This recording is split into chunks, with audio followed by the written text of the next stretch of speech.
은혜를 주시고 이 영상을 통하여 예배하는 성도들과 가정에 복을 주옵소서. 예수님 이름으로 기도합니다. 아멘. 네, 오늘은 5월 7일입니다. 주일이고요. 사무엘하 15장 1절로 12절. 자, 읽겠습니다. 그 후에 압살롬이 자기를 위하여 병거와 말들을 준비하고 호위병 50명을 그 앞에 세웁니다.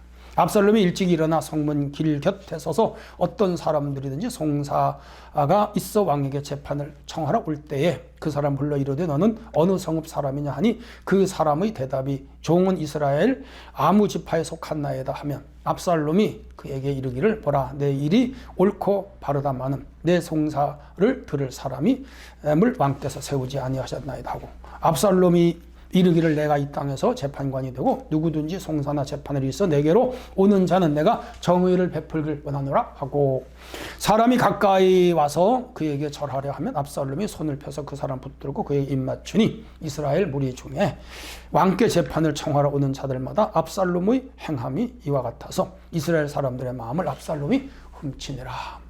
4년 만에 압살롬이 왕에게 이르되 내가 여호와께서 서원한 것이 있사오니 청하건대 내가 헤브론에 가서 그 서원을 이루게 하소서. 당신의 종이 아람 그술에 있을 때에 서원하기를 만일 여호와께서 반드시 나를 예루살렘으로 돌아가게 하시면 내가 여호와를 섬기리이다 하였나이다. 왕이 그에게 이르되 평안히 가라 하니 그가 일어나 헤브론으로 가니라.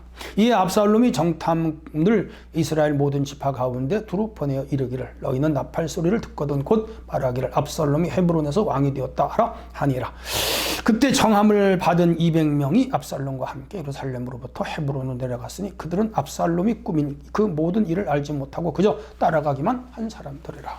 제사 드릴 때 압살롬이 사람을 보내 다윗의 모삭길로 사람 아히도벨을 그의 성읍길로 해서 청하여 온지라. 반역하는 일이 커가며 압살롬에게로 돌아오는 백성이 많아지니라. 아멘. 예, 오늘 주일입니다. 주님 은혜가 여러분과 함께 하시고 주의 복이 여러분에게 임하시기를 바랍니다. 외모와 친근한 행동으로 마음을 사로잡는 반역자, 여기 반역자를 기억하세요. 자, 이제 오늘 이 15장 1절로 12절은 압살롬이 해서 안 될 일을 해요. 절대로 해서 안 될 일을. 이게 반역입니다. 반역. 배반이죠. 아버지 배신이죠. 아버지를 배척하는 것이죠. 이거 안 되죠. 이율 배반적인 행동이죠. 자, 1절로 6절에 보면 백성의 마음을 훔치는 압살롬. 사람의 마음도 훔쳐요, 여러분. 물건만 훔치는 게 아니에요. 돈만 훔치는 게 아니에요. 밥만 훔치는 게 아니에요. 장발장처럼 빵만 훔치는 게 아니에요. 마음도 훔쳐요. 이제 압살롬이 이제 예루살렘에 있으면서 자기를 위하여 호위병을 만들고 50명을 앞세워. 야, 이건 군대 조직이요. 왕자인데 자기가 이미 왕 행세하는 거야. 근데 이 이야기가 왜 아버지한테 안 들어갔나 몰라. 아버지가 이거 알아야 되는데 몰래 그렇게 한 것 같아. 호위병을 왜 왕자가 왜 둡니까? 물론 이제 암논이 죽었으니까 자기가 다음 왕이다 그렇게 생각하는 거죠. 그것도 순서가 있고 절차가 있고 아버지가 아직 버젓이 왕인데 그 아버지가 아직 늙은 할아버지도 아닌데 아버지가 죽은 다음에 아니 죽기 전에 아버지가 왕으로 세우면 그때 왕이 되면 되지. 자기가 벌써 왕 행세하는 거라. 이것도 지금 문제죠. 지난번 암논 죽인 살인죄도 문제지만 왕 행세하는 것도 문제고 또 자기가 인위적으로 왕의 자리를 탐내고 아버지를 몰아내고 일찍 왕이 되려고 하는 거 그것도 마귀의 역사죠. 결국에 자기 죽음을 스스로 단축하는 거죠. 이러면 안 돼요. 안 돼요. 자, 그래서 이제 일찍 일어나서 성문길, 즉 예루살렘 성길에서 사람들이 다 문제가 있잖아요. 그때 인구가 얼마나 되는지 모르겠지만은 뭐 가정에서도 문제가 생기고 이웃 간에 문제가 생기고 보통 우리가 살아가면서 생기는 문제들이지만 살인 문제, 또 이렇게 구타 문제, 또 소유권 문제, 또 사기당하는 거 문제, 손해본 거 이런 거 많잖아요. 법정에 사람들이 섰잖아요. 감옥에 지금 우리나라 감옥이 차고 넘치나 그 시대도 마찬가지죠. 그게 죄인들이 맞는 거지. 인간 세상은 악 때문에 그렇죠. 그래서 그런 문제가 있으면 재판을 받아야지. 그 시대는 오늘 상권 분립이 안 돼 있는 세대라 왕이 다 재판을 했단 말이에요. 그래서 다윗 왕에게 재판을 받으러 오는데 다윗이 행정에 좀 미숙했던 것 같아요. 재판장을 세우고 정식 절차를 걸쳐서 재판을 받아야 되는데 거기 와도 해결을 안 해주고 그러니까 요거 살살 빼내는 거야. 야, 가려운 사람 등 긋듯이 이리 와보라고 무슨 문제가 있어 왔느냐고. 그래서 그러면 이렇게 하면 되겠다고 처리해주고 자기가 재판장 노릇을 하는 거라 아버지가 세우지도 않았는데 그런데 고맙다고 막 이래서 허리 굽혀서 인사를 하면 이 압살롬이 더 낮은 자세로 인사하지 말라고. 자기가 더 상대방에서 70도 인사하면 자기가 90도 인사하고 다른 사람이 공손히 인사를 하면 손을 꼭 잡아주고 위로해주고 힘을 내고 라고 용기를 주고 막 그랬어요. 그랬더니 사람들이 아이고 압살롬 훌륭하네. 인물도 잘생겼고 마음도 착하고 지혜도 있고 아유 리더감이네. 그러면서 압살롬을 따르는 거라. 그래서 여기 6절을 보면 압살롬이 마음을 훔치니라. 여러분 마음을 훔치는 건 죄예요. 물론 자기가 정상적인 이 삶을 통해서 사람들로부터 사랑을 받고 인기를 누리면 괜찮아요. 네, 연예인들 팬클럽이잖아요. 그렇죠? 많은 사람들이 그 팬클럽이 수만 명의 사람들 매일 선물이 보따리로 오고 야, 그 연예인들 인기 있는 사람들 보니까요. 그 주체할 수 없이 온대요. 쌀이 오는 사람, 과자가 오는 사람, 옷이 오는 사람, 별별 고필체가 오는 사람, 별게 다 온대요. 그러니까 행복하겠더라고요. 인기 있으니까. 그러나 그 인기가 그냥 누리는 거지 그 인기를 가지고 사회적으로 문제를 일으키거나 권력에 도전을 하거나 그런 건 아니잖아요. 그렇게만 괜찮아요. 그렇게 살면. 근데 지금 이 압살롬은 의도가 있잖아요. 야욕이 있잖아요. 네. 아버지 몰아내고 자기가 왕이 되기 위하여 사람들을 자기 마음을 훔치는 거라. 그리고 그의 겸손함과 그리고 재판해 주는 거는 순수한 게 그냥 도와주는 게 아니야. 다 목적이 있어, 의도가 있어. 그건 나쁜 거죠. 하나님이 기뻐하지 않아요. 우리 이렇게 살면 안 됩니다. 이렇게 살면 안 돼요. 그리고 반역할 죄를 지금 아버지 토시탐탐 아버지 자리를 노리는 거예요. 그 마음속에 죄를 품고 사람들의 마음을 훔치는데 이건 죄죠. 예. 왕자로서 그냥 일하면 돼. 근데 아버지를 쫓아내고 자기가 왕이 되겠다. 이건 엄청난 일이잖아요. 왕정 시대에서. 이건 반역이죠. 이건 반역이죠. 그렇죠. 자기 위치만 잘 지키면 되는데 지금 이 압살롬이 하는 모든 일이 지금 맞질 않아. 자기 위치를 안 지켜. 자기 위치를 떠난 자가 사탄이잖아요. 오늘 우리는 가정에서도 자기 위치를, 직장에서 자기 위치를, 교회에서도 자기 위치만 잘 지키면 돼.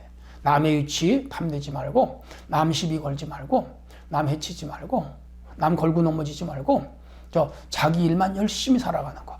그게 참 그리스도인이에요. 우리 주님 그렇게 사셨어. 자, 이제 7절로 12절 반역을 준비하는 압살롬입니다. 아버지 찾아갔어. 아버지, 내가 외갓집에서 3년 있을 때 다짐한 게 있습니다. 아버지가 나를 예루살렘으로 불러주시면 내가 그곳에 하나님 열심히 섬기겠습니다. 그랬다는 거야. 거짓말이야. 거짓말을 지어낸 거야. 왜? 헤브론에 가서 아버지가 거기서 7년간 왕이었잖아. 그리고 거기는 아브라함, 이삭, 야곱 다 거기 살아. 역사적인 거야. 정통성을 인정받을 수 있는 곳이죠. 거기에 제사하러 간다고 거짓말한 거야. 왜? 거기서 이제 전국의 12지파에게 파발마를 보내가지고 전령을 보내가지고 압살롬이 왕이 되었다고 하라. 봉기를 일으키고 사람들을 규합해서 200명 데리고 가잖아요. 그렇게 해서 이제 거기서 군대를 만들어서 아버지 궁 예루살렘을 쳐들어가려고 하는 야욕을 품고. 근데 아버지 그거 몰랐어. 주변 사람들 알려줬어야 되는데 아무도 안 알려줬어. 몰랐어. 그래서 압살롬은 그곳으로 간다. 아버지가 기특하네 그 녀석. 하나님 잘 믿겠다니까. 예배 들어간다니까. 가라. 그래 갔어. 그래서 200명을 데리고 가는데 이 압살롬의 아버지 몰래 힘 있는 사람, 귀인들 200명을 이 사람들은 아무것도 모르고 따라갔어. 아무것도 모르고 가담한 자들이지. 근데 이 사람들도 아마 다 죽임 당했을 거야. 우리가 어떤 모임의 성격도 알아야 되고 내용도 알아야 되고 무슨 일을 하는지도 알아야 돼요. 누가 밥 먹으러 온다. 무조건 따라가면 안 되잖아요. 누가 선물 준다. 무조건 따라가면 안 되잖아요. 이번에 몇십 명이 모이는데 거기 가자. 왜 오라 그러는데 가보면 알아. 그건 사기당할 수도 있어. 사기당할 수. 그리고 그 모임이 나쁜 모임이면 나도 같이 끌려 들어갈 수 있어. 우리 어른들은 그런 지혜가 있잖아요. 함부로 안 가잖아요. 누가 오라고 한다고 함부로 안 가고, 누가 돈 준다고 함부로 안 받고, 누가 선물 준다고 함부로 안 받잖아요. 왜 주느냐? 무엇 때문에 주느냐? 이런 거 알고 받잖아요. 아닌 건 아니죠. 바보같이 해서 따라갔어. 자, 12절 보면 제사 드릴 때 압살롬이 사람을 보냈고 모삭길로 아히도벨을 오게 해라. 그 여기에 또 자기 참모, 자기 책사를 하나 데리고 왔어. 아히도벨이야. 이 사람은 사실은요, 이 다윗의 그 책사였어. 다윗의 스승이었어. 중요한 결정을 해야 될 때, 그리고 아주 심각한 결정을 해야 될 때는 이 사람이 탁월한 지혜를 펴서 알려졌던 사람이야.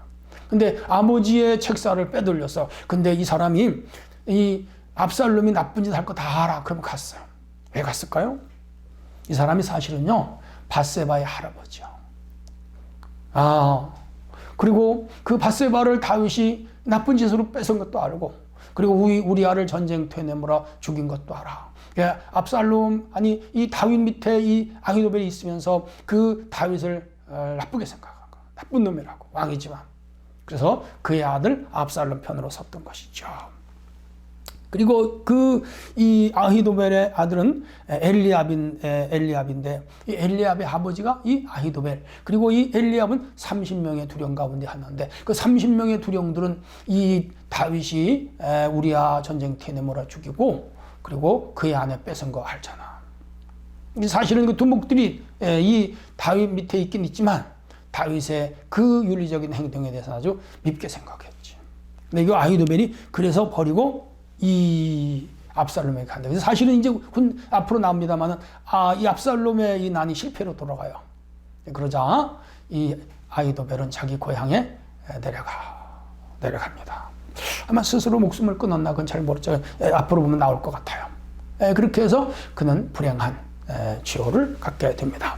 자, 아무튼 간에 여기 7절로 12절에서 우리가 받는 교훈이 있다면, 첫째는 악한 일에 동조하면 안 된다는 거. 끌려 들어가면 안 돼. 우리가 선한 일만 동조해야 돼. 좋은 일을 동조해야 돼. 아름다운 일에 동조해야 돼. 하나가 돼야 돼.